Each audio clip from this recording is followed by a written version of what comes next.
तो हेलो बच्चों, last lecture में हम क्या क्या देख चुके हैं। हम बात कर चुके हैं एसिड डेरिवेटिव में अनहाइड्राइड, एसिड हैलाइड और अमाइड, राइट। आज हम बात करने वाले हैं किसकी? ईस्टर की। चलिए आज से ईस्टर स्टार्ट करते हैं।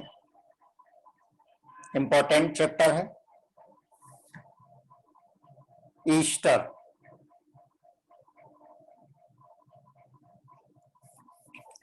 सबसे पहले बात करेंगे मेथड ऑफ प्रिपरेशन की, क्योंकि नॉमेनक्लेचर और आइसोमरेज हम ऑलरेडी डिटेल में डिस्कस कर चुके हैं। तो मेथड ऑफ प्रिपरेशन में देखिए, मेथड्स ऑफ प्रिपरेशन।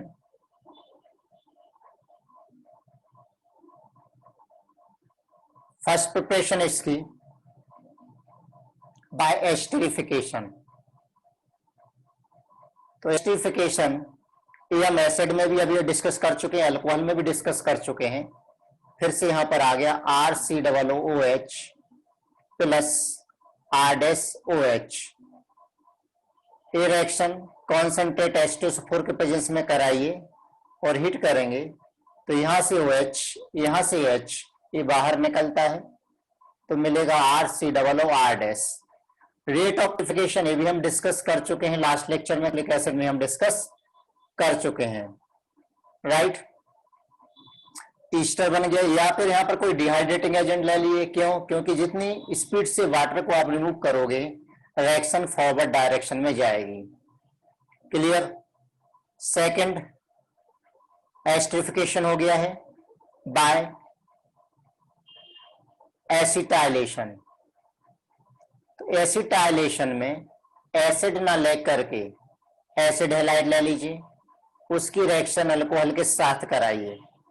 चाहे तो आप प्रीडीन का प्रेजेंस ले ले, प्रीडीन बेस है तो ये बेस निकलने वाले एसिड यानी HCl को सॉल्ट में कन्वर्ट कर देगा, तो रिएक्शन कहां जाएगी? फॉरवर्ड डायरेक्शन में हो जाएगी, ठीक। थर्ड मेथड ऑफ प्रिपरेशन ले लो फ्रॉम डायजोमीथेन। तो डायजोमीथेन में याद आ गया CH3COOH। इसकी रेसिस की मैकेनिज्म भी हम कहां पढ़ चुके हैं? बिल्कुल सही, ये आप पढ़ चुके हैं कहां पर? कार्बोक्सिलिक एसिड में पढ़ चुके हैं। तो ये बना लेगा CH3COOCH3 प्लस N2 गैस बाहर। Clear? Fourth by Tishchenko reaction. Tishchenko reaction तो नाम ही काफी, एल्डिहाइड कीटोन में हम इसको डिस्कस कर चुके हैं। वहां क्या किया था हमने? ऐसे एल्डिहाइड जिसमें अल्फा हाइड्रोजन हो उसकी रिएक्शन एल्यूमिनियम इथोक्साइड के साथ कराइए। एल्यूमिनियम इथोक्साइड के साथ कराएंगे तो सबसे पहले तो ये एसिड और अल्कोहल में कन्वर्ट होंगे, जिनका एस्टरिफिकेशन होगा तो एस्टरिफिकेशन पर ईस्टर में कन्वर्ट हो जाएंगे। RCOO और CH2R प्लस H2O, इस तरह से ईस्टर बन जाएगा, राइट। तो ये कुछ मेथड ऑफ प्रिपरेशन ईस्टर की, ठीक है। अब इसमें अभी हमने देखा कि जब एस्टरिफिकेशन कराते हैं तो OH कहां से निकलता है? एसिड से, और H कहां से निकलता है? अल्कोहल से। उल्टा भी हो सकता है, कहते हैं उल्टा भी पॉसिबल है, अगर वहां पर हिंड्रेंस बहुत ज्यादा होती तो उल्टा भी पॉसिबल है। तो एक मैकेनिज्म और होती है, यानी दो टाइप की मैकेनिज्म होती है। जैसे हम ले लें पाथ फर्स्ट। पाथ फर्स्ट में RCOOH प्लस R-OH, यहां से OH और यहां का H, इसको बाहर निकालिए H प्लस के प्रेजेंस में तो RCOOR बना। पाथ सेकंड में देखिए क्या होता है। Path second RCOOH plus R-OH, अगर ये 3 डिग्री अल्कोहल हुआ तो फिर OH यहां से निकलता और H यहां का बाहर निकलता है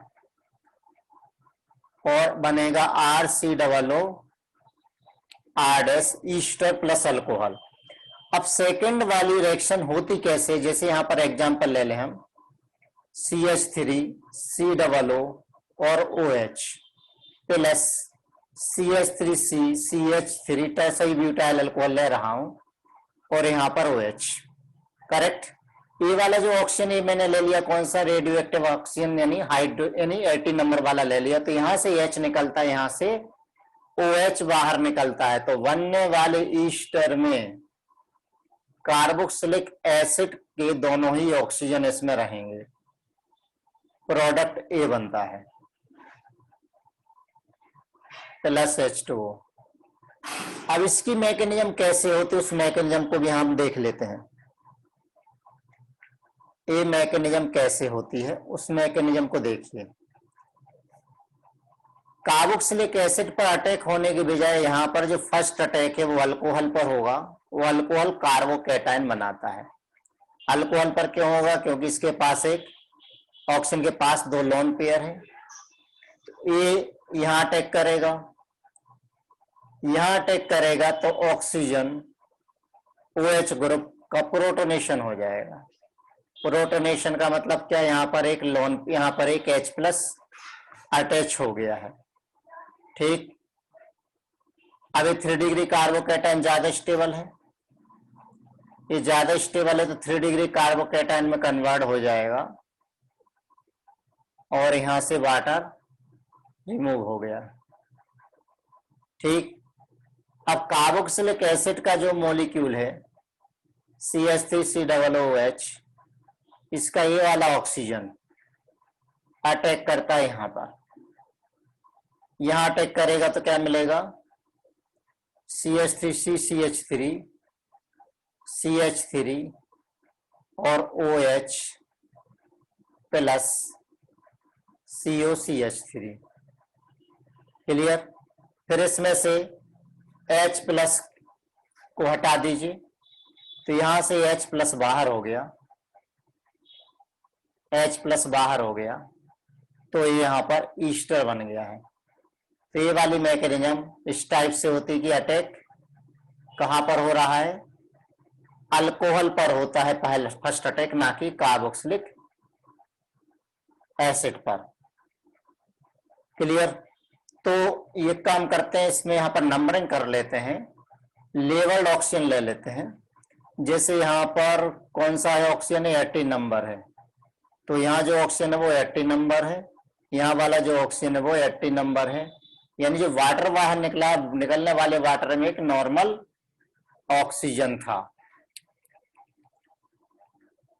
ये बात क्लियर हो गई, यहाँ कोई दिक्कत नहीं होनी चाहिए।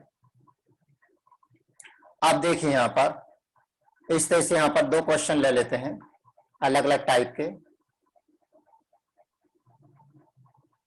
फर्स्ट क्वेश्चन लिया CH3COO OH प्लस, इसमें यहां पर किरल कार्बन है, ये किरल कार्बन है। इस ऑक्सीजन को मैं लेवल कर रहा हूं, इसकी रिएक्शन कॉन्सेंट्रेट H2SO4 के साथ कराई, इसको मैं लेवल कर रहा हूं। ये ऑक्सीजन कौन सा है, 80 नंबर वाला है। बताइए प्रोडक्ट क्या मिलेगा। तो ध्यान देना, यहां पर जो ये हिंड्रेंस यहां पर नहीं है, 1 डिग्री अल्कोहल है, 1 डिग्री अल्कोहल है, तो OH यहां कर निकलेगा और AH यहां कर निकलेगा। इसका मतलब ये वाला जो किरल कार्बन, वो किरल कार्बन अफेक्ट नहीं होगा। ये किरल कार्बन अफेक्ट नहीं हुआ, नॉट अफेक्टेड। क्यों, क्योंकि उस कार्बन से कोई रिएक्शन ही नहीं, रिएक्शन किसने की, यहां से ऑक्सीजन से अटैक हुआ है। तो प्रोडक्ट मिल जाएगा हमारा CH3C डबल बॉन्ड O और यहां से O और यहां पर आ जाएगा अपना H और D और CH3। तो यहां कॉन्फ़िगरेशन कैसा रहेगा, कॉन्फ़िगरेशन रिटेंटेड। इसमें थोड़ा गड़बड़ हो सकता है, इसको ऐसा बनाइए DHCH3। अब ठीक है, OCO CH3 प्लस जो वाटर बाहर निकला उस ऑक्सीजन में यहां पर 18 नंबर है। लेकिन अगर दूसरा क्वेश्चन ले ले इसी में, CH3COOH यहां पे 18 नंबर वाला है, इसकी रिएक्शन भी किरल अल्कोहल से हो रही है, कॉन्सेंट्रेट H2SO4 के प्रेजेंस में हो रही है। तो अब एक कार्बोकेटायन बनाएगा, कार्बोकेटायन बनाएगा तो कार्बन पर पॉजिटिव चार्ज आएगा, पॉजिटिव चार्ज आएगा मतलब प्लेनर मॉलिक्यूल हो गया, प्लेनर हो गया तो जो ऑक्सीजन है कहीं से भी अटैक कर सकता है, कहीं से भी अटैक कर सकता है। तो प्रोडक्ट क्या मिलेगा, CH3COO 18 नंबर का ऑक्सीजन यहां पर है, CMEPH और ET, यहां पर एक ही किरल कार्बन, एक किरल कार्बन है, किरल कार्बन है तो साथ में इसका एनएनसीओमर भी मिलेगा प्लस नॉर्मल H2O मिलेगा। ये बात क्लियर हो गई, यहां कोई समस्या नहीं आनी चाहिए। तो अगर मैं ऑक्टेन टूअल की रिएक्शन कराता हूं और वो रेसिमाइशन हो रहा है, यहां पर एक्चुअल में क्या हुआ, रेसिम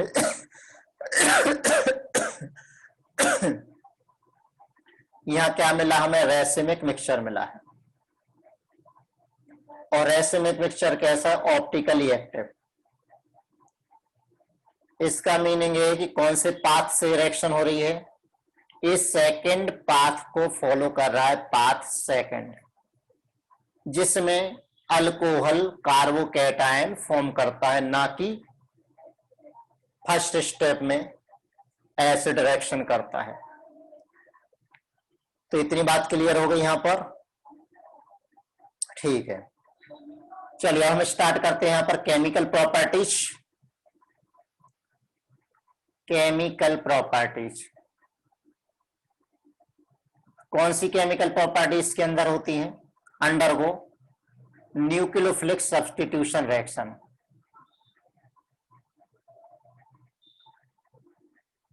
न्यूक्लियोफिलिक सब्स्टिट्यूशन रिएक्शन, ठीक है ना। अब पहले तो हमें न्यूक्लियोफिलिक सब्स्टिट्यूशन रिएक्शन को समझ लेते हैं, कौन कौन सी किस टाइप से होती हैं। तो जैसे फर्स्ट रिएक्शन है हाइड्रोलिसिस,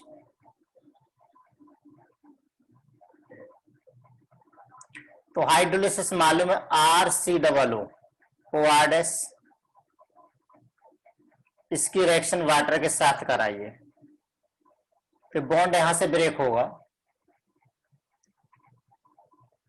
और क्या मिलेगा, RCOOH प्लस R-OH। अब ये रिएक्शन रिवर्सिबल है, ये रिएक्शन रिवर्सिबल है,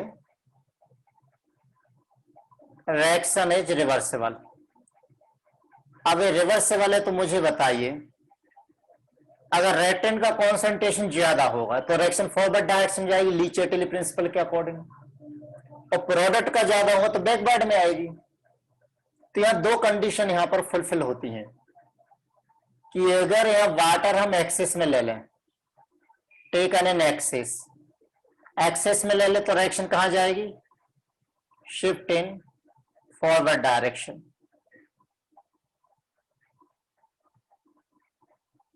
लेकिन अगर हम यहां पर अल्कोहल का कॉन्सेंट्रेशन एक्सेस में ले लें, यानी प्रोडक्ट एक्सेस में ले लें, तो reaction shift in backward direction, तो ये बैकवर्ड डायरेक्शन में जाएगी। ली चैटली प्रिंसिपल यहां पर हम लगा रहे हैं। तो फॉरवर्ड रिएक्शन को हम क्या बोलेंगे, हाइड्रोलिसिस ऑफ ईस्टर, और बैकवर्ड रिएक्शन को क्या बोलेंगे, एस्टेरिफिकेशन, राइट। तो here forward reaction is called hydrolysis of ester and backward reaction is called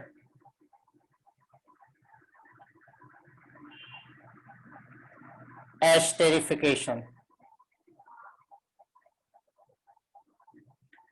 ये बात क्लियर हो गई। तो ये रिएक्शन हम हाइड्रोलिसिस एसिड को बेसिक दोनों मीडियम में करा सकते हैं। तो अगर hydrolysis, if hydrolysis is carried out in basic medium, is carried out in basic medium, तब इसे क्या कहते हैं? Then it is called saponification. इस रिएक्शन को हम सैपोनिफिकेशन बोलते हैं। और इस सेकेंड ऑर्डर रिएक्शन है। क्या होता है उसमें? RCOO OR- plus NaOH reaction कराएंगे तो मिल जाएगा RCOO Na प्लस R-OH। ये क्या बना?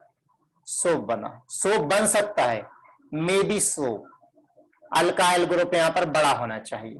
तो इस रिएक्शन को हम कहते हैं saponification.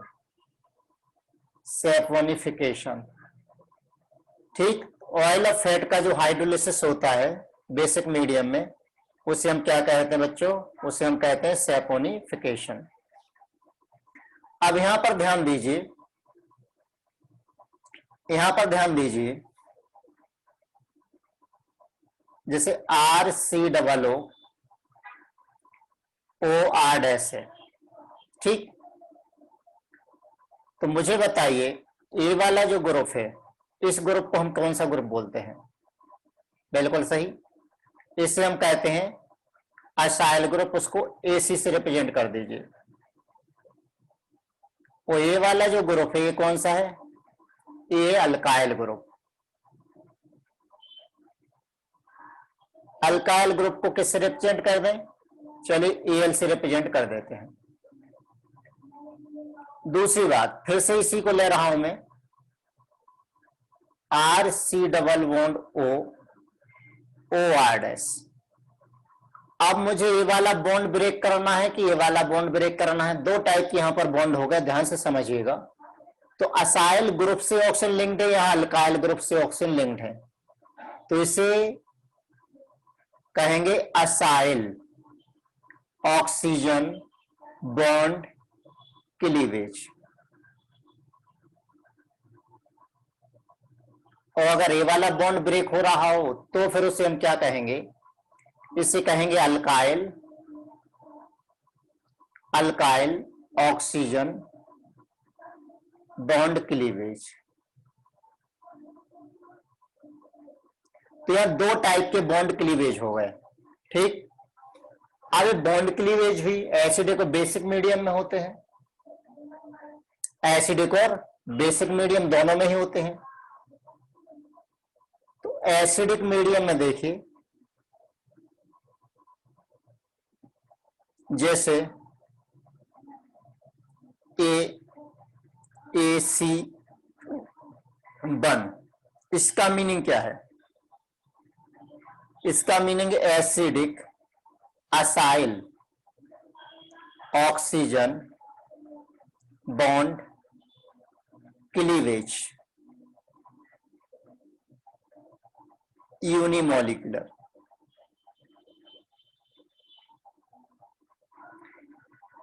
A for acidic, A acyl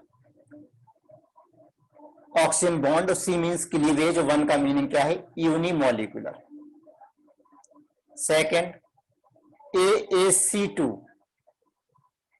क्या कहलाएगा? ये acidic acyl oxygen bond cleavage. कौन सी रिएक्शन? बायमोलिक्यूलर, ठीक, क्लियर। थर्ड नंबर है BaC1। B means basic, basic acyl oxygen bond cleavage, यानी बेसिक मीडियम में ले रहा हूं। बॉन्ड क्लीवेज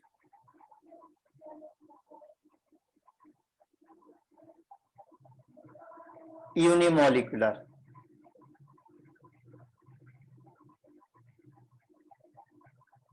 फोर्थ है BaC2, basic acyl oxygen bond cleavage और बाई मॉलिक्यूलर। क्लियर। अभी इसमें एसिड वाले में, हाँ एसिड वाले में दो और लिखना है हमें, वो बताना भूल गया। एसिड अल्काइल यहां पर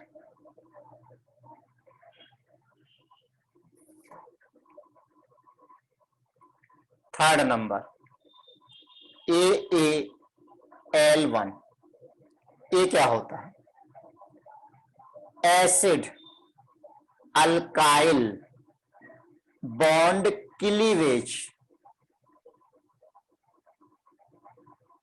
यूनिमोलिकुलर। और fourth AaL2, acid alkyl bond cleavage bimolecular. ये हो जाएगी फिफ्थ नंबर की। नहीं नहीं नहीं, ये हो जाएगी अपनी कौन से नंबर की? नंबरिंग चेंज कर लेते हैं।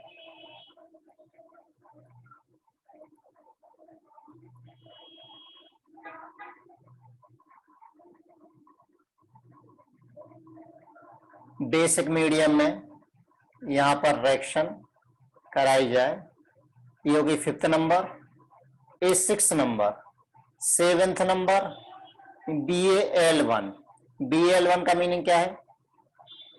Basic alkyl oxygen bond cleavage unimolecular.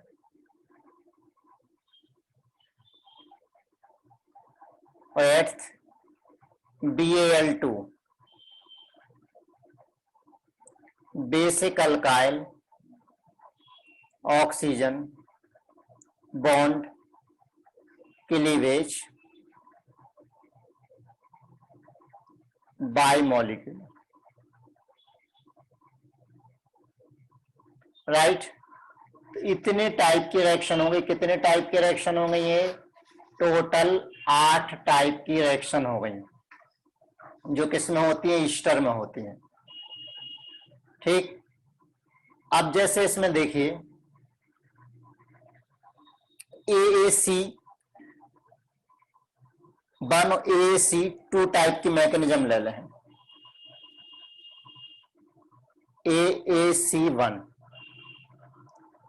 AaC1 में देखिए क्या होता है, यहां पर असाइल ग्रुप ब्रेक होगा, RCOO OR- plus H2O, acidic medium हो रही है H+। एसिड असाइल क्लीवेज, तो असाइल ग्रुप यानी बॉन्ड हमें यहां से ब्रेक करना है, स्टेप रिवर्सिबल है। बॉन्ड यहां से ब्रेक किया तो ये वाला असाइल कार्बोकैटायन बनेगा। असाइल कार्बोकैटायन बना। असाइल कार्बोकैटायन में क्या होता है? रेजोनेंस। इसमें होता है रेजोनेंस। रेजोनेंस कैसे होगा? यहां की जो लोन पेयर वो यहां चली जाएगी, तो इसका ऑक्टेट कंप्लीट होने से बहुत ज्यादा स्टेबल हो जाएगा। साथ में क्या बना? यहां पर RO- बना। ठीक। अब इसमें जब वाटर का अटैक होगा तो मिल जाएगा RCOOH प्लस R-OH। तो ये वाला जो ऑक्सीजन है, कौन सा ऑक्सीजन? जो अल्काइल ग्रुप से अटैच है, वो अल्काइल ग्रुप के पास ही चला गया। ये वाली मैकेनिज्म बात समझ में आ गई? तो इस टाइप की मैकेनिज्म कब होती है? तो this type of mechanism is observed when acid and ester has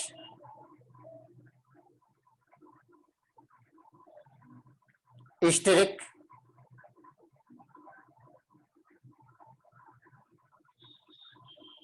crowding at alpha position. और आरडीएस क्या है यहां पर,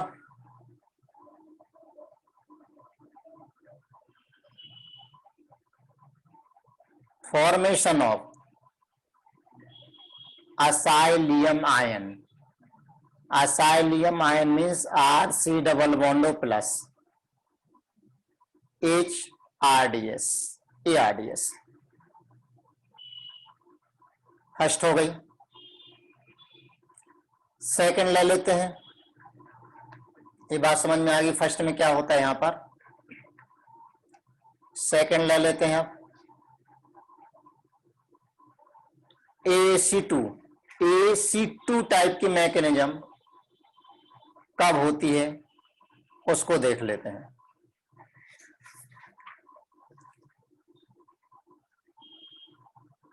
AC2 इस टाइप के मैकेनिज्म में देखिए, यहां पर क्या होता है, RC00 OR- प्रोटोनेशन कराइए, हाइड्रोलिसिस करा लेते हैं डायरेक्ट। हाइड्रोलिसिस हुआ तो ये मिला RC00OH प्लस R-OH, ये बना। ब्रेक तो यहीं से हुआ है, लेकिन मैकेनिज्म कैसे हो रही इसकी, RC डबल बॉन्ड OR- सबसे पहले इसका प्रोटोनेशन होगा इस वाले ऑक्सीजन का, यहां प्रोटोनेशन हुआ तो बना RC00OH OR-। अब इसमें वाटर का अटैक कराइए, कार्बन पर अटैक होगा, ये बॉन्ड यहां गया तो RCOH OR- और OH2 प्लस, ये बना। रिवर्सिबल स्टेप्स है, रिवर्सिबल स्टेप्स है। तो नेक्स्ट स्टेप में क्या होगा, यहां से बाहर निकला और अल्कोहल का प्रोटोनेशन हो गया, RCOH OH, किसका प्रोटोनेशन हो गया, अल्कोहलिक ग्रुप पर प्रोटोनेशन हो गया। ठीक, ये जब इधर आएगा तो ये ग्रुप बाहर, क्या बाहर हो गया, R-OH बाहर, तो RC double bond OH oxygen पर प्लस चार्ज और यहां पर OH, इसमें से प्रोटॉन बाहर निकाल दीजिए, फाइनली ये प्रोडक्ट बन जाएगा। तो इसमें आप समझ गए कौन सा ऑक्सीजन किसके साथ जा रहा है, बात वही, ऑक्सीजन अभी भी अल्कोहल के साथ ही जा रहा है। तो यहां पर जो रेट है, रेट किस पर डिपेंड करता है, rate inversely proportional to steric crowding. Crowding ज्यादा, हिंड्रेंस कम होगी। ठीक, तो ये बैकवर्ड और फॉरवर्ड दोनों के लिए मैकेनिज्म सेम है, तो mechanism is same for, mechanism is same for forward and backward direction।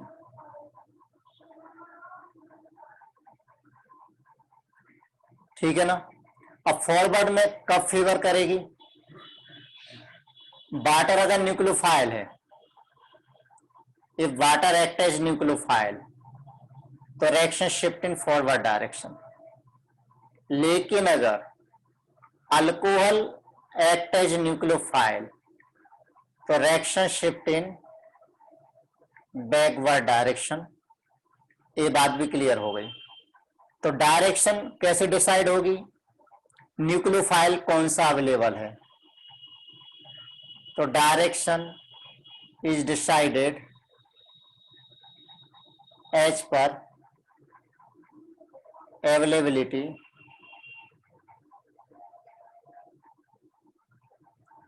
Of presence of H per availability of nucleophile, उस पर डिपेंड करेगी। ठीक है ना।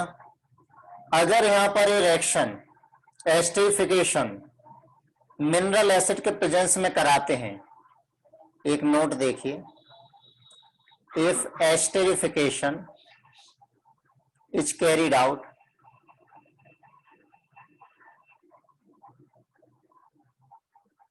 in presence of mineral acid,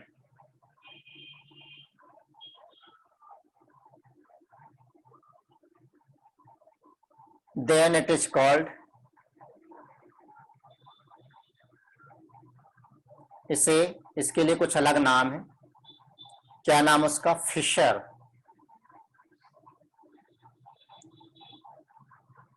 spear esterification.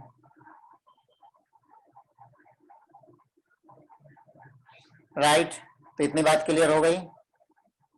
आगे मूव करते हैं बच्चों। यहां पर एक टर्म और आती है ट्रांस एस्टरिफिकेशन। वो क्या है trans esterification?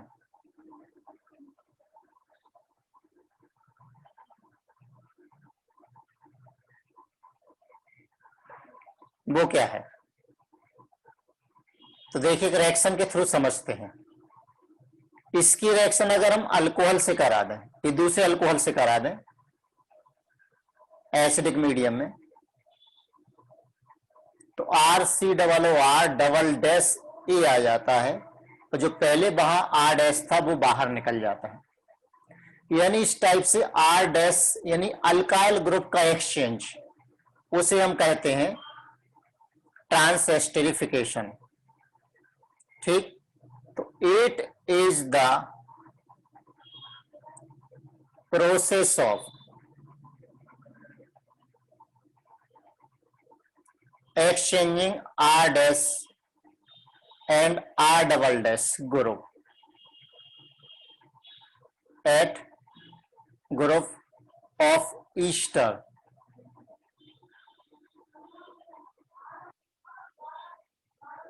and alcohol by using acid and base catalyst. इसे हम कहते हैं ट्रांस एस्टरिफिकेशन। ये बात क्लियर हो गई। तो दो मैकेनिज्म हमने देख ली यहां पर। थर्ड मैकेनिज्म है AAL1। AL1 का मीनिंग समझ गए? क्या मीनिंग? ए का मीनिंग क्या है? एसिड, एल यानी alkyl, acid alkyl bond cleavage unimolecular. इसमें क्या होता है RCOO R डैश, यहां से बॉन्ड ब्रेक होगा और मिलेगा RCOO minus plus R positive. Water के साथ रिएक्शन होगी। ये तब मिलेगा जब बहुत ज्यादा स्टेबल कार्बोकेटायन हो, तभी होगा वेरी स्टेबल कार्बोकेटायन। जैसे किस टाइप के एग्जांपल ले लें हम, Me3C+ मिल जाए, या फिर साइक्लोप्रोपाइल मिथाइल कार्बोकेटायन बन जाए। इस टाइप के कार्बोकेटायन बनना चाहिए। तो RCOOH+ R डैश OH बन जाएगा। ठीक है ना। अब ये सिर्फ हाइड्रोलिसिस की ईस्टर में ही होता है, यानी रिवर्सिबल प्रोसेस नहीं है। देख ही रहे हो आप, मैंने रिवर्सिबल का साइन नहीं बनाया।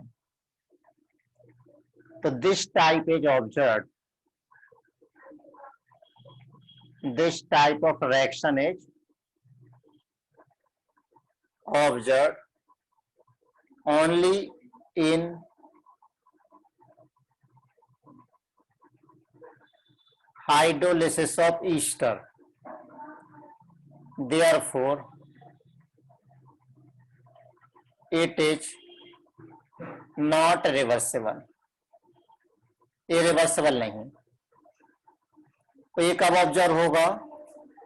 It is observe only when carbocation form is highly stable.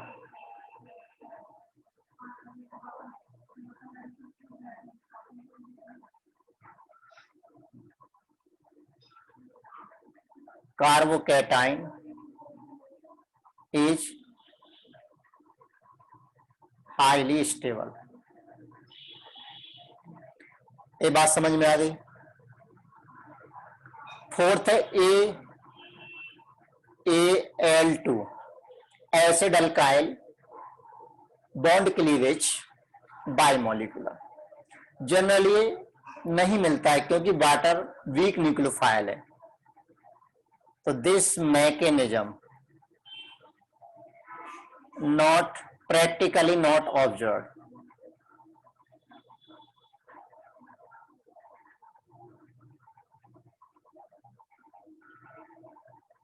As water is a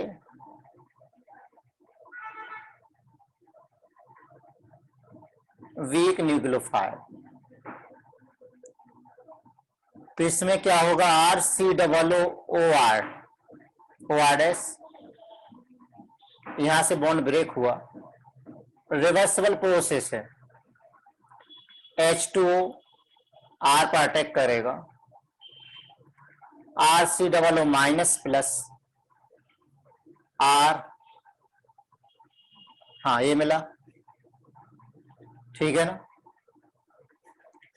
इतनी बात क्लियर हो गई। हाँ एक चीज ध्यान रखना, सेपोनिफिकेशन हमने देखा था, सेपोनिफिकेशन सिर्फ ईस्टर में होता है, नहीं रिवर्स ऑर्डर नहीं होता है, तो ये भी ध्यान दें। यहां पर एक नोट फिर से लिख लेते हैं। In basic medium only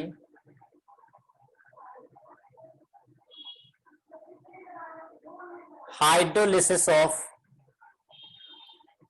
Easter is observed, known as saponification।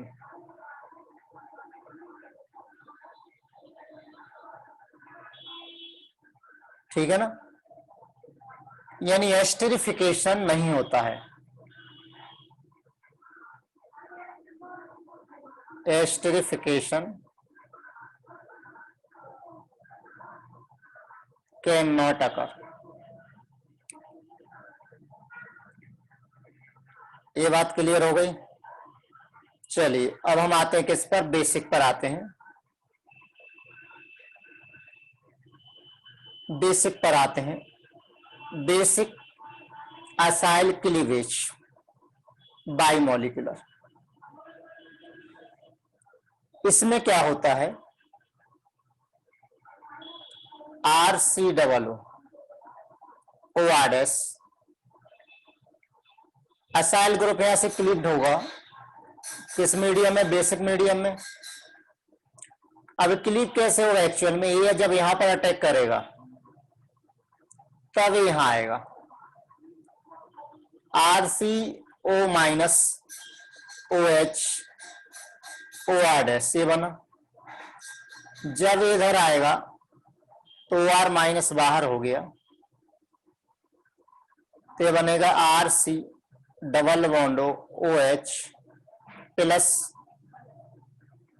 RO minus. Clear? अब इसमें हो जाएगा प्रोटॉन एक्सचेंज। प्रोटॉन एक्सचेंज होगा तो मिलेगा RCOO माइनस प्लस ROH। समस्या है कि ये भी क्या है? वीक न्यूक्लियोफाइल, और ये भी क्या है? वीक न्यूक्लियोफाइल, या यूं कहें वीक न्यूक्लियोफाइल, वीक इलेक्ट्रोफाइल बोल दीजिए। तो इन दोनों में आगे रिएक्शन, इन दोनों में रिएक्शन बेसिक मीडियम में नहीं होगी, ईस्टर बन जाए। तो यहां पर जो रेट है, rate is inversely proportional to steric crowding. Clear? तो वीक इलेक्ट्रोफाइल और वीक न्यूक्लियोफाइल की वजह से बैकवर्ड रिएक्शन पॉसिबल नहीं है। तो एक पॉइंट तो हो गया। तो due to presence of weak electrophile and weak nucleophile,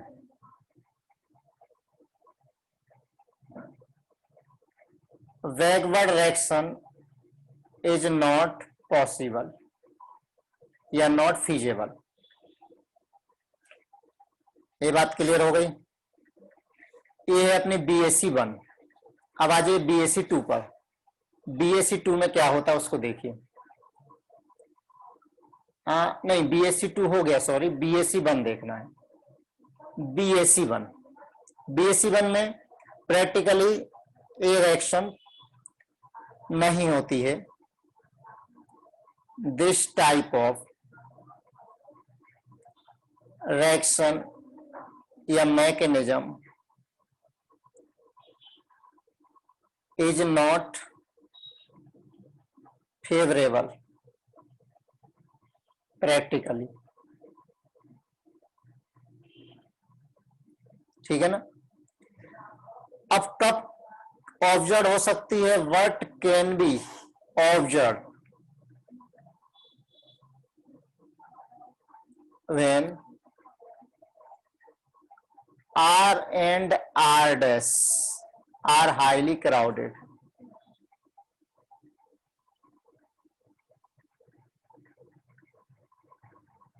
जब दोनों बहुत ज्यादा क्राउडेड हो तभी ये रिएक्शन होती है। कौन सी वाली? BAC1 वाली मैकेनिज्म, यूनिमोलिकुलर वाली मैकेनिज्म। और इसमें क्या होता है? RCOO R डैश यूनिमोलिकुलर है, ये बॉन्ड ब्रेक होगा तो बन जाएगा RCOO माइनस, बॉन्ड यहां से ब्रेक कराना है, plus R dash OH। Right? तो नेक्स्ट है बच्चों BAL1, basic alkyl cleavage unimolecular. इसमें क्या होगा? RCOO R डैश, बॉन्ड यहां से ब्रेक होगा, बॉन्ड यहां से ब्रेक होगा बेसिक मीडियम में, तो R पॉजिटिव यानी RCOO O minus plus R positive carbocation बनेगा और ये फाइनली कन्वर्ट हो जाएगा RCOO minus plus R dash OH में। ठीक? अब इसके लिए कंडीशन क्या है कि जो R डैश है वो should be highly stable carbocation, तो ही ये रिएक्शन होगी।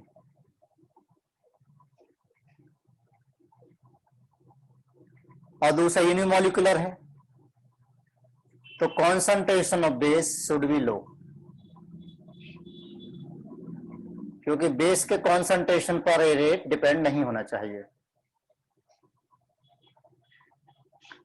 लास्ट टेस्ट में BAL2, बेसिक अल्काइल क्लीवेज बाइमोलिकुलर। तो इसमें देखिए RCOO R डैश, अब साथ में OH माइनस लीजिए, slow step.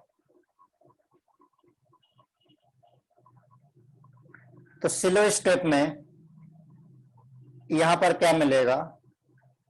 RCOO minus plus R dash OH। Mechanism SN2 जैसी होती है, तो mechanism is similar to, mechanism is similar to SN2, SN2 जैसी होती है। कब मिलती है? नंबर 1, R इज क्राउडेड, दूसरा concentration of base is high, right, and R dash is less crowded. क्यों? क्योंकि इसमें कार्बोकैटायन नहीं बनता है। तो ये मैकेनिज्म हमें 8 टाइप की मैकेनिज्म समझ में आ गई हैं। AAC1, AAC2, AAL1, AL2, BAC1, BAC2, BAL1, BAL2, बाल, बाक, आक, आल, सब टाइप की रिएक्शन हमें समझ में आ गई हैं। तो ये हाइड्रोलिसिस में अभी तक हमने ये देखा है। अब इसमें दूसरा ले लेते हैं अमोनोलिसिस। नेक्स्ट है अमोनोलिसिस। अमोनोलिसिस में क्या कराना है? अमोनिया के साथ रिएक्शन कराइए, उसे बोलेंगे हम अमोनोलिसिस। तो अमोनोलिसिस में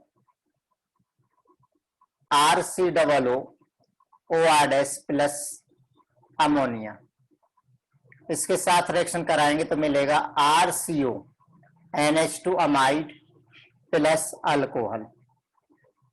ठीक, अगर हम अमीन ले लेते हैं तो फिर क्या होगा? अमीन ले लेते हैं तो क्या होगा? सब्स्टिट्यूटेड अमाइड मिल जाएगा, RNH R- substituted amide plus इसको R डबल डैश कर देता हूं प्लस R-OH, राइट। अगर डाई अल्काइल अमीन ले लें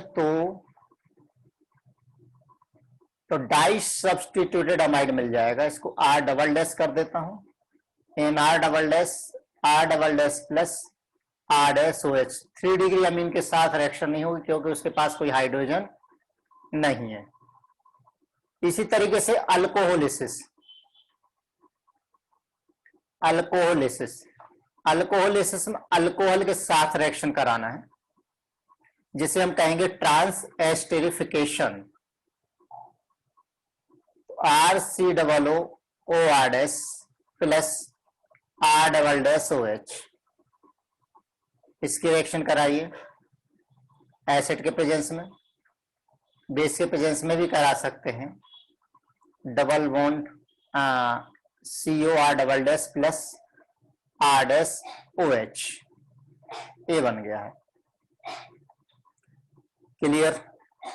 जैसे CH3 COOC2H5, इसकी रिएक्शन CH3OH के साथ कराइए H प्लस के प्रेजेंस में, तो मिलेगा CH3CO OCH3 plus CH3CH2OH, alcohol बना। ठीक, चाहे तो यही रिएक्शन बेसिक मीडियम में कराइए, तो CH3CO CH3 plus C2H5 ONA, ये बन गया है। Next reaction reduction.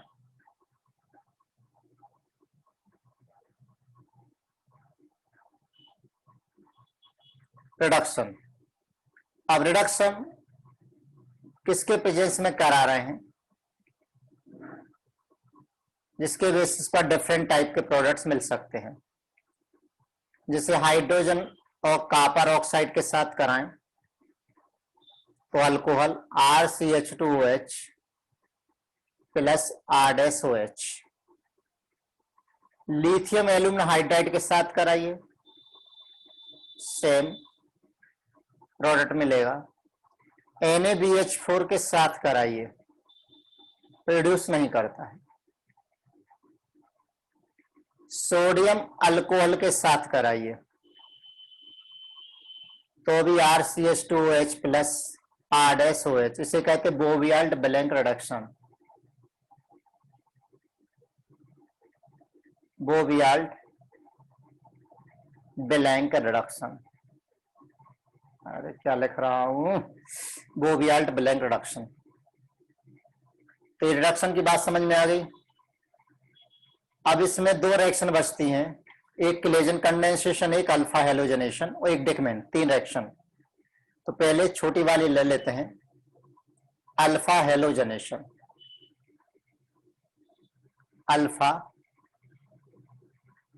Halogenation, alpha position पर हेलोजन अटैच करना है। RCH2 C double bond O R-, इसमें अल्फा कार्बन है, इसकी रिएक्शन PbR3 के साथ कराई, हीट कर दीजिए तो मिल जाएगा RCHBr C double O R-, ये बन गया। अल्फा पोजीशन पर ही होगा, जो CH3 C double O C2H5 ethyl acetate ले लिया। सिमिलर कंडीशन में यहाँ पर अल्फा कार्बन है, अल्फा हाइड्रोजन भी है, तो यहाँ पर एक Br ग्रुप अटैच हो जाएगा, CO C2H5, ये प्रोडक्ट बन गया है। इतना क्लियर हो गया। नेक्स्ट एक्शन है डिकमैन कंडेंसेशन। डिकमैन कंडेंसेशन, इसके बाद लास्ट बचेगी क्लेजन कंडेंसेशन और ईस्टर हमारा क्लोज हो जाएगा। ईस्टर में फ्रूटी स्मेल होती है, फ्रूट्स जो स्मेल होती है वो क्या है, ईस्टर की वजह से होती है। तो एक टाइप से इंट्रामोलिकुलर क्लेजन कंडेंसेशन है। It is intramolecular Claisen condensation.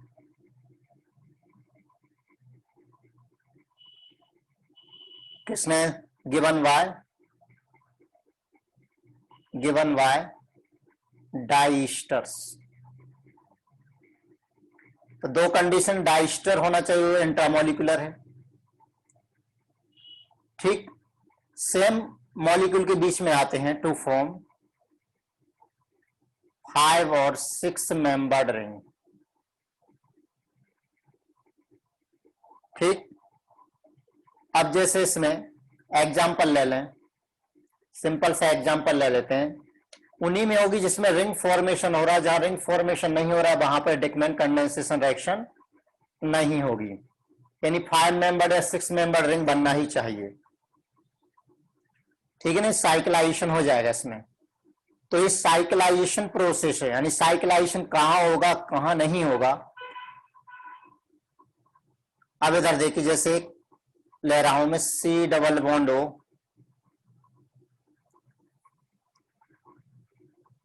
OET, ये जो सुंदर सा कंपाउंड है COET एडिपिक एसिड का ईस्टर है, इथाइल एडिपेट। अब जब बेस आएगा, बेस जैसे OET माइनस बेस आएगा, तो बेस इस अल्फा कार्बन के हाइड्रोजन को रिमूव कर देगा, रिमूव करेगा,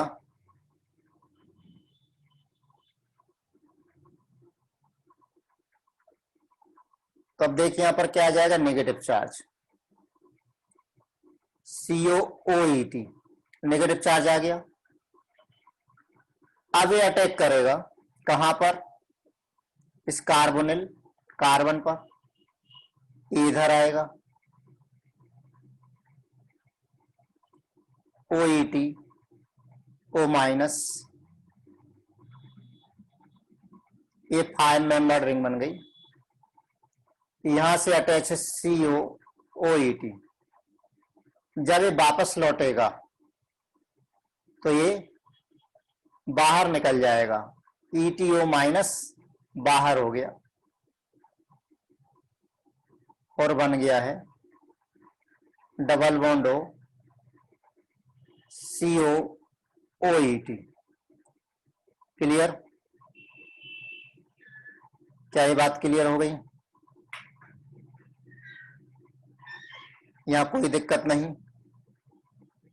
तो ये हमारा प्रोडक्ट बन गया, क्या है, डिकमैन कंडेंसेशन। अब इसमें और भी एग्जांपल ले सकते हैं, जैसे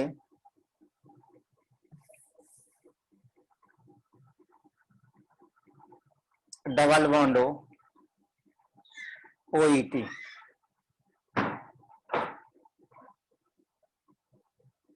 और एक है CH2 COOET। अब समझ ही गए क्या करना है, डायरेक्ट लिख दूं। पहले रिएक्शन किसके साथ करा रहा हूं, ETO माइनस और ETOH के साथ, डायरेक्ट लिख देता हूं। और सेकंड स्टेप में प्रोटोनेशन, ठीक है। तो प्रोडक्ट बन जाएगा डबल बॉन्ड COOC2H5। हाँ, प्रोटोनेशन का क्या काम है वो देखिए। एक्चुअल में होगा एक, यहाँ का जो H प्लस है, ETO माइनस क्या करेगा, इस H प्लस को बाहर निकालेगा। H प्लस को बाहर निकालेगा तो ETOH तो बाहर हो गया, ETOH बाहर हो गया और यहां पर आ गया नेगेटिव चार्ज, राइट।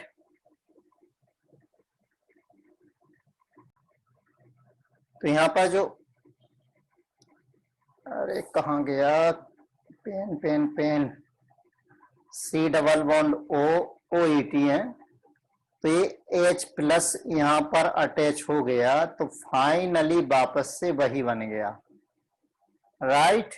इस तरीके से H प्लस के यहां पर काम होता है। तो ये होगी हमारी कौन सी मैकेनिज्म, डिकमैन कंडेंसेशन मैकेनिज्म हो गई। अब बच्चों हम बात करते हैं किसकी, क्लेजन कंडेंसेशन। लास्ट रिएक्शन हमारी ईस्टर की बची हुई है, उसको हम डिस्कस कर लें, इंपॉर्टेंट रिएक्शन है। Condensation reaction due to alpha hydrogen, reaction due to alpha hydrogen.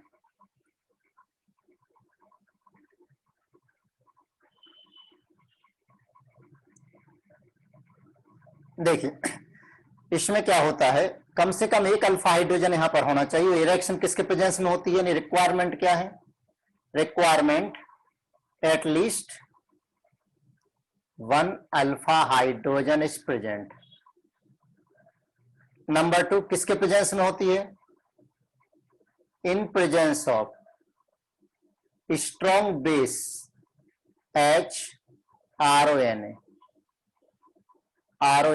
और NaH, इसके प्रेजेंस में।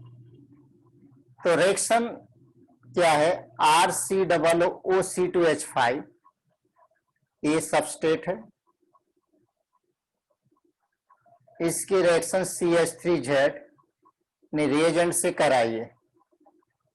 किसके प्रेजेंस में रिएक्शन हो रही है, स्ट्रॉन्ग बेस C2H5ONA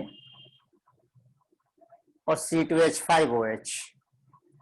तो ये बन जाएगा RCOOCH2Z प्लस C2H5OH। देखने में बड़ा डिफिकल्ट लग रहा है कि क्या हो गया है, चलिए देखते हैं सिंपल वे में इसकी मैकेनिज्म क्या है। मैकेनिज्म है कि HCH2Z जब इस पर C2H5O माइनस अटैक करेगा तो H प्लस पर अटैक करेगा, ये बॉन्ड इधर आ जाएगा, तो ये बना लेगा C2H5OH plus CH2 minus Z, act as a nucleophile. ये हमारा न्यूक्लियोफाइल है। अब सेकंड स्टेप में ए न्यूक्लियोफाइल अटैक करेगा किधर, RCOOET plus CH2 minus Z, यहां अटैक करेगा, तो ये बॉन्ड यहां चला गया, न्यूक्लियोफिलिक एडिशन। कौन सी स्टेप है, न्यूक्लियोफिलिक एडिशन। तो बन जाएगा RCO माइनस OET और CH2Z, राइट। थर्ड स्टेप में क्या होगा कि जब ये इधर आएगा तो OET लीव कर जाएगा, तो बन गया RCO CH2Z plus C2H5O minus. ये बात क्लियर हो गई। अगर हमें एक ही स्टेप में रिएक्शन लिखनी है तो कैसे लिखें, डायरेक्ट अगर हमें रिएक्शन लिखनी है तो कैसे लिखें? डायरेक्ट रिएक्शन लिखनी है तो दोनों स्टेप को आप ऐसा लिखिए, RCOOET प्लस जिसमें अल्फा हाइड्रोजन हो, ये अल्फा हाइड्रोजन है, इसको सामने रखिए, इसके प्रेजेंस में C2H5ONA के प्रेजेंस में C2H5OH, तो यहां से ETOH बाहर हो गया, ये बाहर हो गया, हमारा प्रोडक्ट बन गया RCOCH2Z प्लस C2H5OH, ये प्रोडक्ट बन गया। अब CH3Z क्या है यहां पर? CH3Z क्या हो सकता है? नोट, CH3Z में भी एसिडिक हाइड्रोजन वाला ग्रुप उसमें अटैच होना चाहिए, जैसे CH3NO2 हो सकता है, RCHRCN पॉसिबल है, विड्रॉइंग ग्रुप है। कीटोनिक ग्रुप ले लीजिए RCOCHR और R, या फिर CH3COCH2 और यहां से COOET, या फिर CH2CNCN, या फिर CH2CN और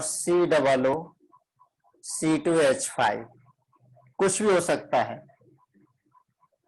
तो अगर रिएक्शन में ईस्टर या कीटोन है, if reagent of the reaction is Easter और कीटोन, तब हम उसे कहते हैं क्लेजन कंडेंसेशन। तो if reagent is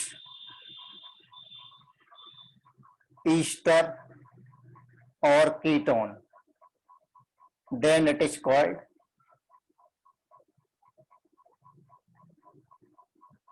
Claisen condensation। तो हम इसे कहते हैं Claisen condensation। चलिए, तो Claisen condensation रिएक्शन को देख लें हम। तो Claisen condensation reaction Claisen condensation reaction किस किस के बीच में हो सकती है? Between two molecules, between two same molecules of Easter, दो ईस्टर के सेम मॉलिक्यूल के बीच में भी हो सकती है। Between two different molecules of Easter, वहां भी हो सकती है, ठीक है ना। और रिएक्शन किसके प्रेजेंस में होती है? मालूम है। डिफरेंट के बीच में अगर यहां होती है तब हम उसे क्या कहेंगे? Cross Claisen condensation, cross Claisen condensation, ठीक है ना।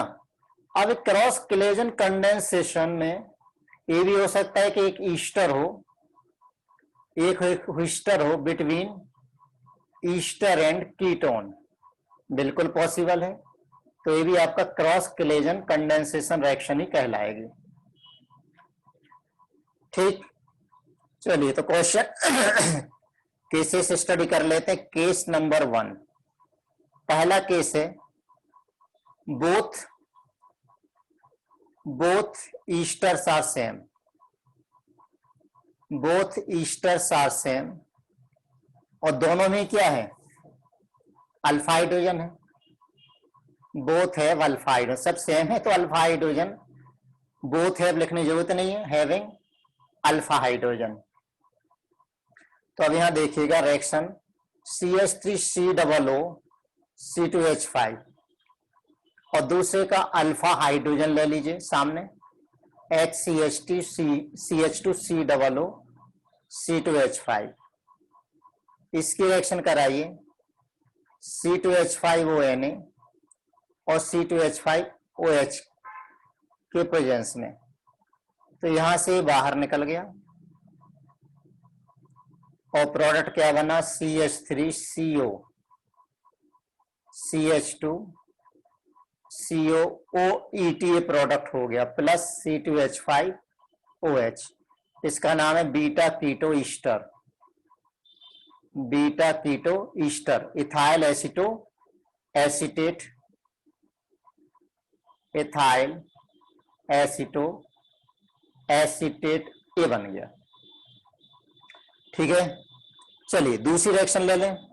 फिर इसकी मैकेनिज्म सेम, यहां से हमें क्या करना है, कार्बन आयन बनाना, इस पर अटैक करा करके उसको लीव करना है।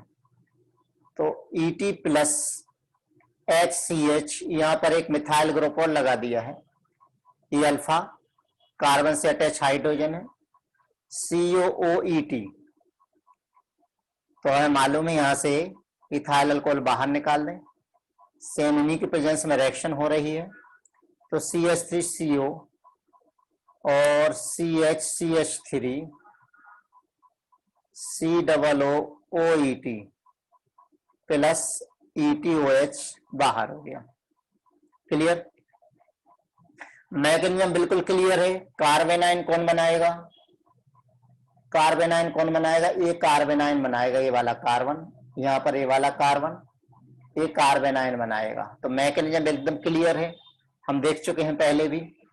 ठीक है ना, नेक्स्ट ले लेते हैं। ठीक, अगर दोनों ईस्टर डिफरेंट है तो फिर क्या होगा, केस सेकंड,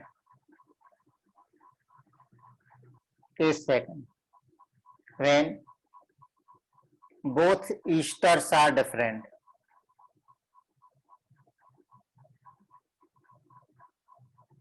दोनों ईस्टर अगर डिफरेंट है तो अब इसमें भी कैटेगरी, फर्स्ट एक में अल्फा हाइड्रोजन हो दूसरे में ना हो, one have alpha hydrogen and other not, एक में हो दूसरे में ना हो।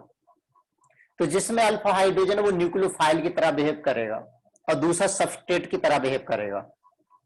जैसे एग्जांपल ले लें इसमें C6H5 CO OC2H5, क्या इसमें अल्फा कार्बन है, नहीं, ये तो बेंजीन रिंग है। तो no alpha hydrogen, no alpha hydrogen तो एक्ट एज सबस्ट्रेट।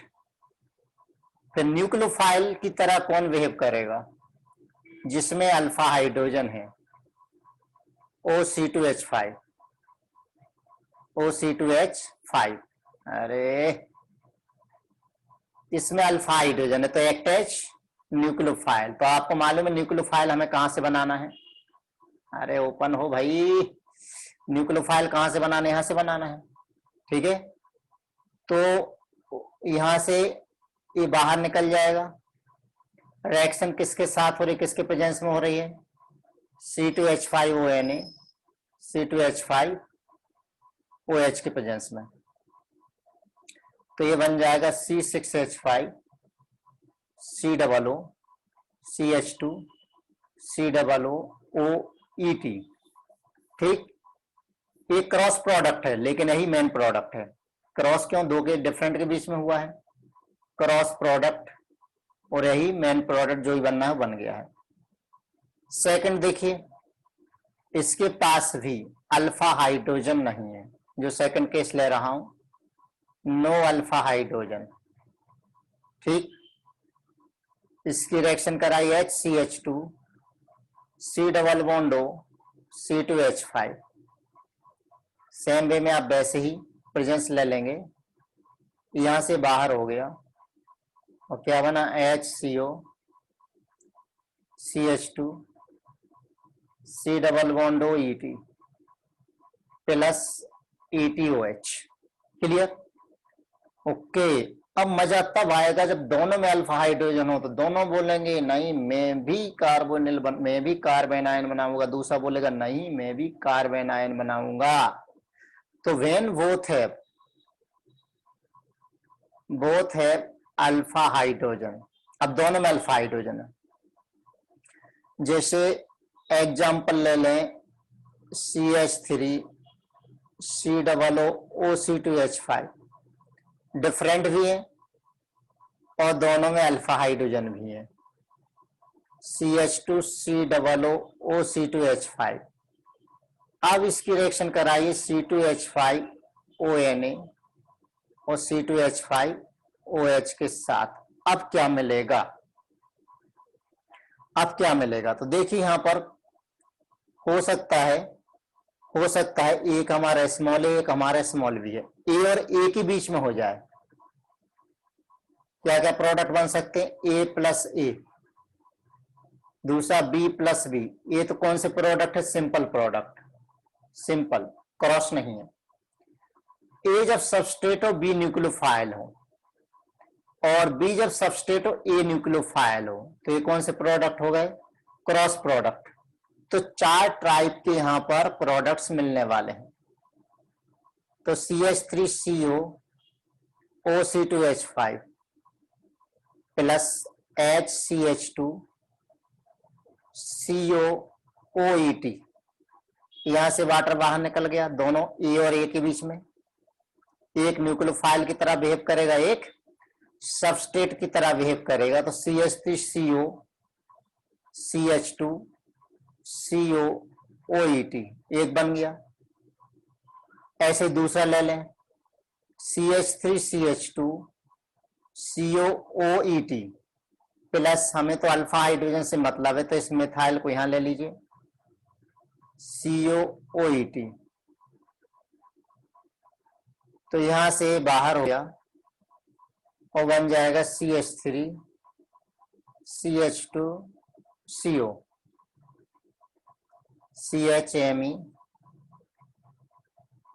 COOET, ये बन गया। अब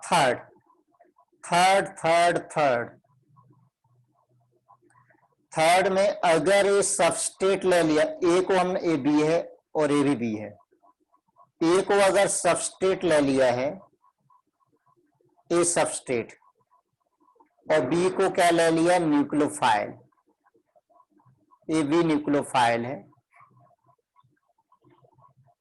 तो यहां से बाहर हो गया, तो बन गया CH3CO CH3 C double bond OET। और फोर्थ उल्टा कर लें, CH3CH2 COOET plus HCH2 COOET, ये हो गया बी, ये हो गया ए। ए को अगर न्यूक्लियोफाइल की तरह ट्रीट करें, तो प्रोडक्ट बन जाएगा CH3CH2 COCH2 और C डबल बॉन्ड OET। ये बात क्लियर हो गई। तो यहाँ पर 2 टाइप के यहाँ पर सिंपल प्रोडक्ट मिले और 2 क्या मिले हमें, यहाँ क्रॉस प्रोडक्ट मिले। टोटल कितने प्रोडक्ट हो गए, 4 प्रोडक्ट हो गए।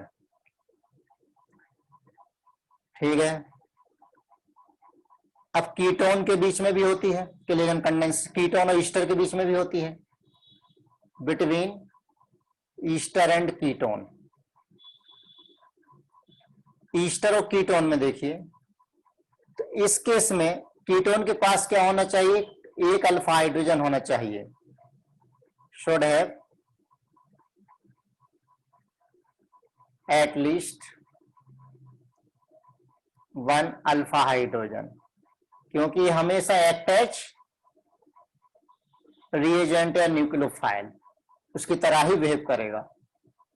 तो CH3CO OET plus HCO CH3, mechanism बिल्कुल सिंपल है, वैसे की वैसे ही।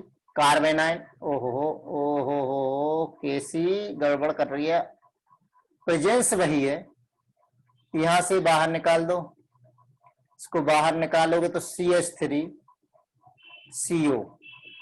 CH2 CO CH3, बड़ा सुंदर सा कंपाउंड बना।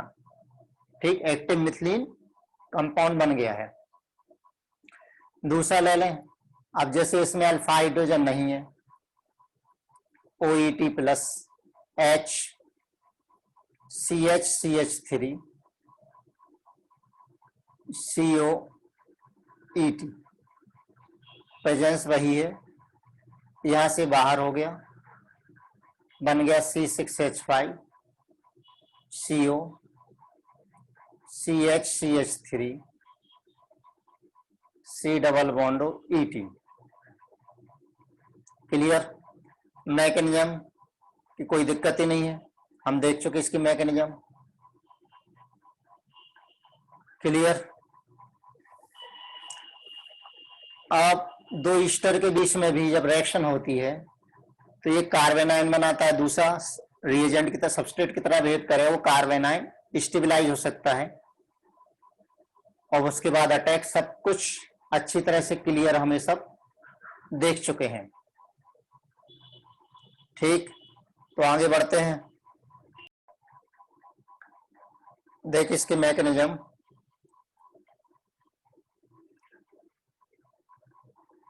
वैसे CH2Z के टर्म में हमने इसकी मैकेनिज्म देख ली है। CH3CO OET plus CH3CO OET, इसकी रिएक्शन ETONA और ETOH के प्रेजेंस में हो रही है। सेकंड स्टेप में यहां पर H प्लस लिया है। अब सवाल यही है कि H प्लस क्यों लिया है। डिकमैन में भी हमने सवाल खड़ा किया था और थोड़ी देर बाद उस सवाल को हमने बिठा भी दिया था। तो मैकेनिज्म देखिए होती कैसे है।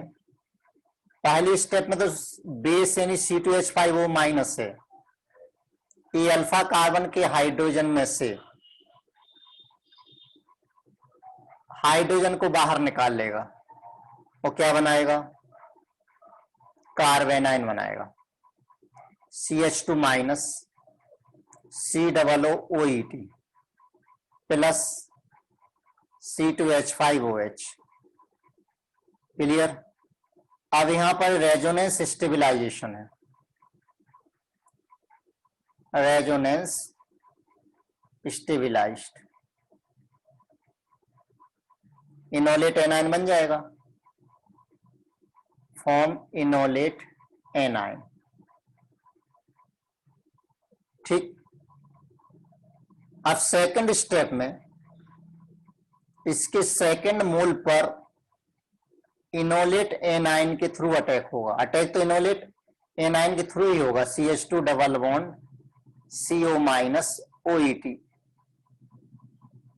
अब बुक में डायरेक्ट CH2 को बना करके अटैक करवा लेते हैं। एक्चुअल में ये ज्यादा स्टेबल है, ये जब इधर आएगा तब इस पर अटैक करेगा और ये बॉन्ड यहां शिफ्ट होगा। सही स्टेप ये है। तो अब इसमें देखिए ये बन जाएगा CH3 CO माइनस OET और CH2 C double bond O OET। ये सेकंड स्टेप हो गई। थर्ड स्टेप में यहीं पर मैं थर्ड स्टेप ले लेता हूं। थर्ड स्टेप में ए जब इधर आएगा तो OET बाहर हो गया। OET बाहर हो गया तो बना क्या, CH3 C double bond O CH2 CO OET plus ETO minus. अब फोर्थ स्टेप में क्या होता है, फोर्थ स्टेप में क्या होता है, इस H को मैं ऐसा अलग से लिख लेता हूं। इस H पर अटैक करेगा, इस H पर अटैक करेगा तो ये वाला बॉन्ड चला गया कार्बन पर, तो बन गया CH3 C double O CH minus C double O OET plus ETOH। यहां पे ETO माइनस बाहर निकला था। ठीक है ना। अब इसके बाद अब हो जाएगा इस पर प्रोटोनेशन। प्रोटोनेशन हो जाएगा तो CH3 C double bond O CH2 C double O OET, ये हमारा प्रोडक्ट बन गया है। अभी ध्यान देना यहां पर कि अगर हमें सक्सेसफुल रिएक्शन करानी है जिसमें 2 अल्फा हाइड्रोजन हो, Easter having 2 alpha hydrogen, required N equivalent amount of, थोड़ा सा कैटालिटिक अमाउंट नहीं, equivalent amount of base rather than a catalytic amount।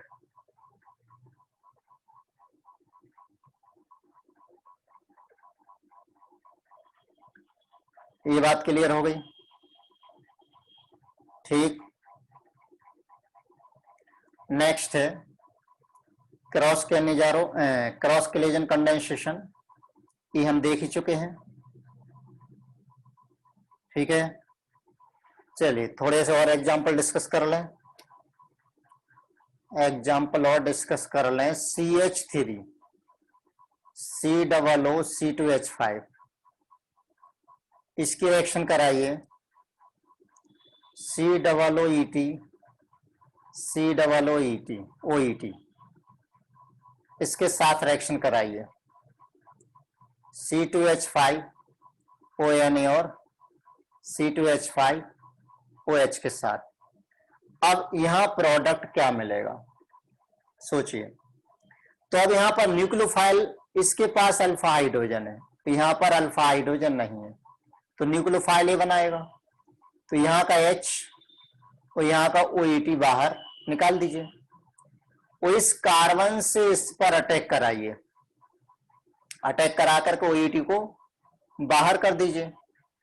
तो प्रोडक्ट बनेगा COO और नीचे COOET। तो इस कार्बन पर किसने अटैक किया? CH2 ने।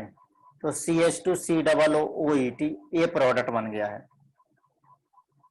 राइट, कोई समस्या नहीं होनी चाहिए। अगला एग्जांपल ले लें। COOET COOET, इसकी रिएक्शन ये देखिए, अल्फा हाइड्रोजन को मैंने पहले बाहर लिख लिया है। COOET और यहाँ C4H9। अब बताइए, अल्फा हाइड्रोजन है तो डायरेक्ट लिख दें। इसी एक कार्बन पर अटैक करेगा। अगर एक से ज्यादा यहाँ पर अलग अलग हुए तो जहां पर हिंड्रेंस कम होगी वहां पर अटैक करेगा। तो ये बना लेगा, क्या बनाएगा, क्या बनाएगा? C double बॉन्डो OET CH C4H9 COOET, ये प्रोडक्ट बन गया है। तो ये चीज क्लियर हो गई, यहाँ कोई दिक्कत नहीं। तो क्रॉस में भी हमने एग्जांपल्स देख लिए हैं। और देखिए एक और OET डाइथाइल ऑक्जिलेट की रिएक्शन करा रहे हैं, डबल बॉन्ड हो। अब बताइए कि अल्फा हाइड्रोजन है, बिल्कुल यहाँ पर है और वहां पर भी है। तो यहां से इसको बाहर निकाल दो, कार्बेनाइन यानी न्यूक्लियोफाइल की तरह ये बिहेव करेगा। सिमिलर कंडीशन में रिएक्शन कराइए। C डबल बॉन्ड OET, ये प्रोडक्ट बन गया है। ठीक है, कोई दिक्कत, कोई तकलीफ नहीं। चलिए इसकी reaction C2H5O double bond OH इसके साथ कराएं। तो ये अल्फा हाइड्रोजन ET ग्रुप, इसको बाहर निकालो, प्रोडक्ट बन गया C डबल बॉन्ड O और H। ये क्या देख रहे हैं हम? ये देख रहे हैं हम कोलिजन कंडेंसेशन। ठीक, और देखते हैं।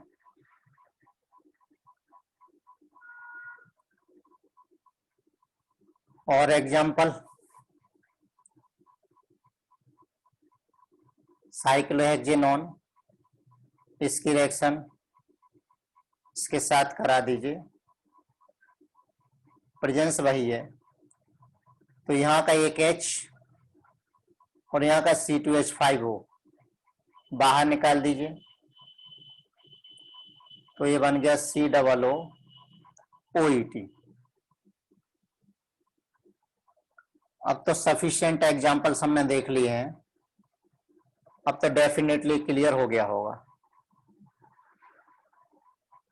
ठीक, हाँ एक चीज और ध्यान दें, जैसे CH3 इसमें सिर्फ एक ही अल्फा हाइड्रोजन है और इसकी रिएक्शन कराइए, जैसे इसके साथ कराएं C2H5ONA के साथ में, तो यहां कोई रिएक्शन नहीं होती है, यहां कोई रिएक्शन नहीं होती है। लेकिन अगर यही reaction very strong base required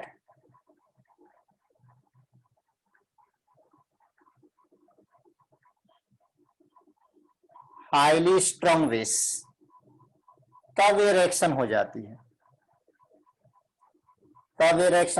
यहाँ का H, यहाँ का OET बाहर हो जाएगा और बन जाएगा HCOO, C मिथाइल, 2 मिथाइल और COOC2H5।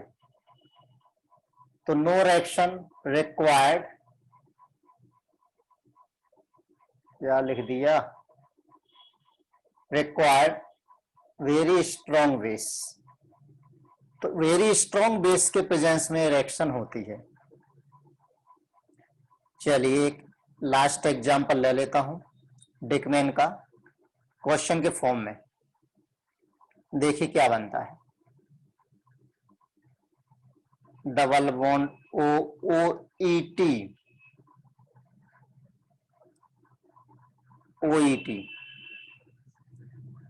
C2H5O- के साथ रिएक्शन कराइए, तो अब आप समझ गए होंगे कि कार्बन आयन यहां से बनेगा,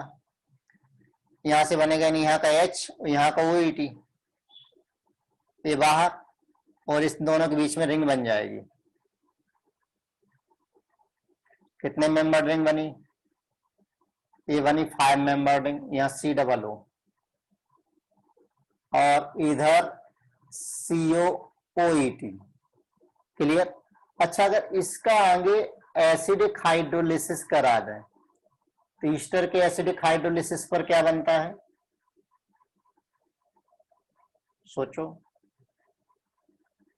बिल्कुल सही, एसिड प्लस ETOH, ये बन गया। अब ये अल्फा कार्बन है, बीटा कार्बन है, अगर मैं इसकी स्ट्रॉन्ग हीटिंग कर दूं, बीटा कीटो एसिड है, यह beta keto acid strong heating कर दूं तो फिर क्या होगा, ये बन गया, right.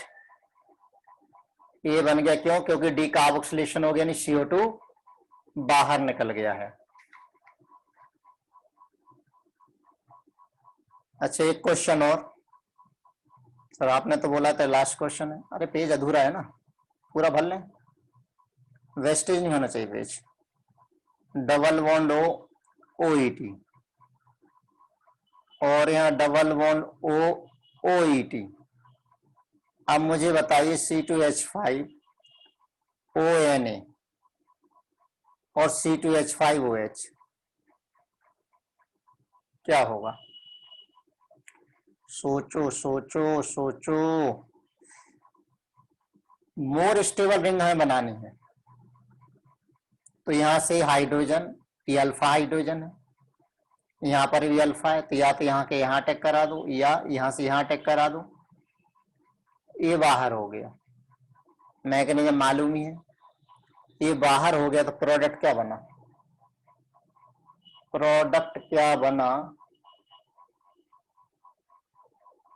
C double bond O और C डबल बॉन्ड O और OET। अब आगे आपको मालूम है कि अगर आगे भी कुछ इसमें और स्टेप दे रखे हैं तो फिर हमें क्या करना है, कर सकते हैं। सपोज करो ऐसे अगर हम इसका हाइड्रोलिसिस करा दें, एसिडिक हाइड्रोलिसिस करा दें, तब जा करके COOH में कन्वर्ट होगा, ठीक है ना। अच्छा, और आगे बढ़े, हीट कर दो, राइट, बन गया साइक्लोहेक्सेनोन। अच्छा, मन नहीं मान रहा है, और रिएक्शन करा दो, चलो NH2OH के साथ रिएक्शन हो गई, तो क्या बना, डबल बॉन्ड NOH, हो ऑक्सीजन बन गया। ओके, अच्छा फिर से H2SO4 के साथ रिएक्शन करा दूं, बड़ा मजा आ रहा है। अब क्या बना, बैकमन रीअरेंजमेंट। ओ हो, ये हो गई बैकमन रीअरेंजमेंट, इसे हम कहते हैं कैप्रोलैक्टम। ठीक, अब इसका हाइड्रोलिसिस तो चल ही रहा है, हाइड्रोलिसिस और पॉलीमराइजेशन, पॉलीमराइजेशन कराओगे तो बन जाएगा CH2 कितने टाइम्स, 5 टाइम्स, और C डबल बॉन्ड O और N टाइम्स, इसे हम कहते, ओ हो केसी केसी केसी NH, भूल गया लिखना, NH है, NH फिर से लिख दो, पहले मिटा दूं इसको। अरे भाई इरेजर किधर गई, चल चल चल चल। तो ये बना लेगा C double bond O, CH2 कितने टाइम्स, 5 टाइम्स, और NH N टाइम्स, ये बन गया नायलॉन 6, राइट। तो ये हो गया अपना ईस्टर। तो यहां पर हमारा कार्बोक्सिलिक एसिड एंड डेरिवेटिव का चैप्टर कंप्लीट हो गया है। इसको प्रॉपरली तैयार कर लीजिए, आज की आज में इसको तैयार कर लीजिए, राइट, और क्वेश्चन सॉल्व कर लीजिए।